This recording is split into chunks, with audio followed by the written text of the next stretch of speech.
بات آ گئی عشق کی، درود پاک کی، تو ایک بات سن لیں میری ماں بہنوں، آپ غور سے سننا۔ درود شریف کی ایک کتاب ہے جس کا نام ہے دلائل الخیرات شریف۔ سن رہے بہت بڑا وظیفہ دے کے جاتا ہوں۔ آج لوگ بابا تابا کے چکر میں بہت پڑھتے ہیں، ہاں، یہ لوٹا بابا، یہ سوٹا بابا، یہ تعویذ، وہ گنڈا۔ مسجد کے امام صاحب سے تعویذ نہیں لے گا، مولانا صاحب سے تعویذ نہیں لے گا۔ میں کہتا ہوں ان باباؤں کی تعویذوں سے زیادہ اثر تمہارے عالم کی تعویذ میں، سبحان اللہ، تمہارے امام کی تعویذوں میں، ان سے لو۔ لیکن ہم تعویذوں سے بچنے کا طریقہ بتا رہے ہیں۔ کتاب ہے دلائل الخیرات شریف۔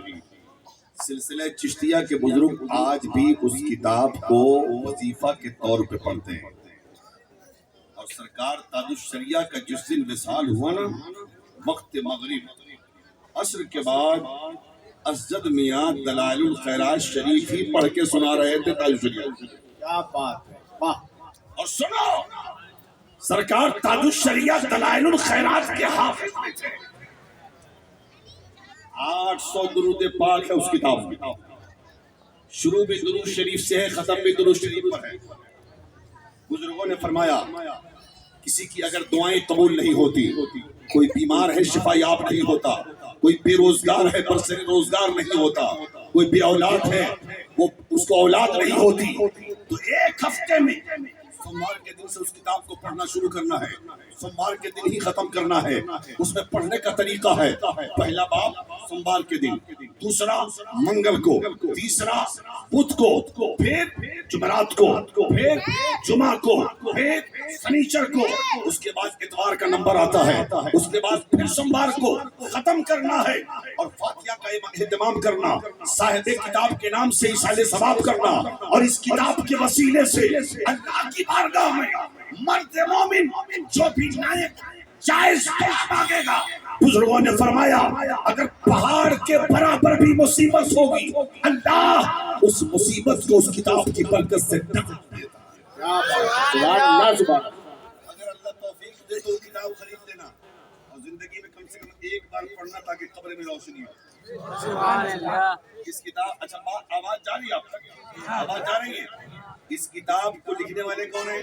مصر کے بہت بڑے عالم حضرت شیخ محمد بن سلیمان الجزولی ہیں، بہت بڑے اللہ کے ولی، بہت بڑے عالم، جن کے علم کا چرچا مصر کی گلیوں میں، جن کی ولایت کا شہرا مصر کی شاہراہوں پر، ہر شخص ان کے علم کا قائل، ان کی ولایت کا اعتراف کرنے والا۔ ان سے کسی نے پوچھا حضرت آپ نے ایسی کتاب لکھ دی جو درود شریف سے شروع بھی اور درود شریف پہ ختم، 800 درود شریف اس میں ہے، وجہ کیا ہے؟ لکھنے کی وجہ کیا؟ وجہ تعریف کیا؟ کوئی وجہ تو ہوگی۔ حضرت شیخ محمد بن سلیمان الجزولی فرماتے ہیں ہاں وجہ ہے۔ کہا بتا دیجئے کیا وجہ ہے؟ حضرت شیخ محمد بن سلیمان کہتے ہیں ایک دن میں مصر میں سفر کر رہا تھا، سفر کرتے کرتے نماز عصر کا وقت آیا۔ جب عصر کا وقت آیا نا تو وضو کرنے کے لیے پانی چاہیے تھا، میں پانی ڈھونڈنے لگا لیکن پانی نہ ملا۔ بہت تلاش کے بعد ایک کنویں کے پاس میں پہنچا۔ میں نے کنویں کے پاس جانے کے بعد یہ دیکھا کہ کنویں کا پانی بہت نیچا ہے۔ وہاں پہ غور کیا کہ رسی ڈول مل جائے تاکہ کنویں کا پانی نکالا جائے اور وضو کر کے نماز پڑھ دیا جائے، لیکن غور کرنے کے بعد پتا چلا نہ یہاں پر رسی ہے نہ یہاں پر ڈول ہے، کنویں کا پانی نکلے تو کیسے نکلے، بہت نیچا ہے۔ اسی سوچ میں پڑ گئے اب کروں تو کیا کروں، نماز کا وقت بھی جا رہا ہے، کنویں کا پانی بھی بہت نیچا ہے، رسی اور ڈول بھی نہیں، پانی نکالوں کیسے، وضو کروں کیسے، نماز پڑھوں کیسے؟ حضرت شیخ محمد بن سلیمان کہتے ہیں اسی کنویں سے سٹا ہوا ایک مسلمان کا گھر تھا، اور اس مسلمان کے گھر کی چھت پر ایک 7 سال کی بچی کھیل رہی تھی۔ جب اس نے مجھے متفکر پایا، سوچ میں پایا، تو اس 7 سال کی بچی مجھے طرف متوجہ ہو کے کہتی ہے